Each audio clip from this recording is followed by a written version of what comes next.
Halo, selamat datang di podcast Belajar dengan Irama. Podcast yang membahas inovasi dalam dunia pendidikan dan berbagai pendekatan kreatif yang bisa membuat proses belajar mengajar lebih menarik dan efektif.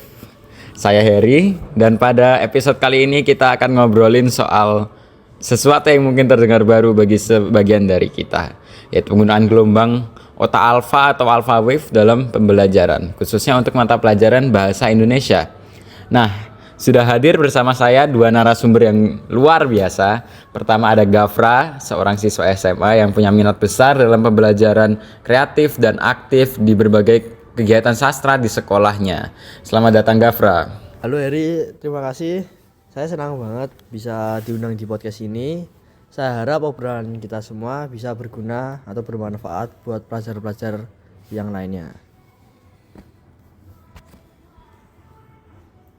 Dan narasumber kedua kita adalah Abbas, juga seorang siswa yang dikenal aktif di komunitas meditasi pelajar dan sering berbagi pengalaman tentang cara belajar yang efektif dan sehat secara mental. Halo Abbas. Ya, halo Heri. Terima kasih ya sudah mengundang di sini. Saya senang diundang untuk bersharing-sharing di sini. Kita mulai dari dasar dulu ya. Menurut kalian, pelajaran bahasa Indonesia itu sering dianggap membosankan. Padahal materinya beragam. Ada puisi, cerpen, debat, dan sebagainya. Kalau Gafra, menurut kamu kenapa banyak siswa merasa seperti itu? Mungkin karena cerpennya itu sendiri yang membuat kita kurang ada daya tarik sama kita gampang bosen. Bacanya kan butuh konsentrasi yang tinggi. Mungkin konsentrasi itu yang membuat siswa-siswa bosen atau nggak bisa mudah fokus. Oke. Masuk akal ya. Kalau Abbas, kamu setuju nggak dengan Gafra? Atau ada pandangan lain? Kalau kalau saya sih setuju banget.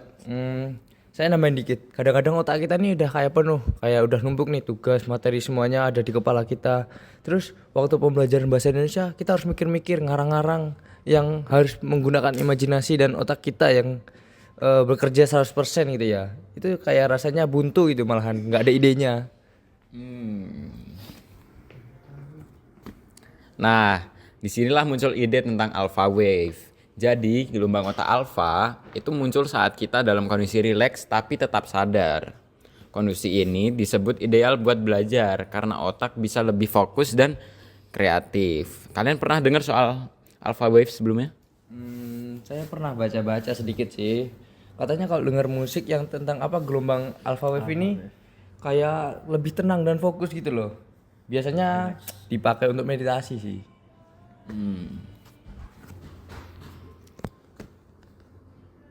Kalau kamu Gafra? Kalau aku sih belum pernah nyobain, tapi kedengarannya emang menarik. Tapi aku juga pengen nyobain gimana rasanya belajar menggunakan gelombang alpha wave itu. Dan sensasinya apakah lebih fokus atau sebaliknya? Mungkin itu. Kalau kalian bayangin nih, gimana rasanya kalau sebelum pelajaran bahasa Indonesia dimulai, kalian dengerin musik alpha wave. Misalnya 5 menit sebelum mulai kelas, guru memutar musik yang tenang, efeknya kira-kira gimana untuk otak kalian? Mungkin ya bisa membantu untuk meredakan stres sebelum ujian, karena sebelum ujian kan mungkin kita saat belajar stres. Terus dibantu dengan gelombang alfa itu yang ada di lagu, kita lebih rileks dan siap untuk konsentrasi untuk ujian atau pelajaran biasa. Nah, kalau Abbas gimana? Kalau menurut saya itu kayak malah jadi semacam ritual ya, kayak itu menjadi kayak alarm bagi otak kita untuk sekarang waktunya untuk belajar. Ya bisa bikin transisi dari yang awalnya kita riuh, nggak tenang, menjadi rileks dan jadi semput untuk belajarnya gitu. Nah, ada nggak kekhawatiran dari kalian, misalnya takut jadi ngantuk atau malah nggak fokus kalau dengerin alpha wave, gimana nih? Mungkin karena awalnya sih ya, mungkin karena ada berapa jenis lagu, contohnya instrumen yang tidak banyak lirik, cuma ayunan lagunya itu doang, nada-nadanya itu yang bikin kita bersemangat atau kita lebih fokus, energinya kita kembali terisi, mungkin gitu. Nah, kalau tanggapan dari Abbas gimana ini? Setuju nggak dengan Gafra? Kalau saya setuju. Menurut saya bisa musiknya ini diganti-ganti gitu loh. Kayak suara alam, nanti habis itu instrumental, atau kan udah diganti-ganti nih. Eh, yang penting frekuensinya sama. Walaupun itu kayak jenis lagunya tuh beda, yang penting frekuensinya sama, yaitu frekuensi alwa.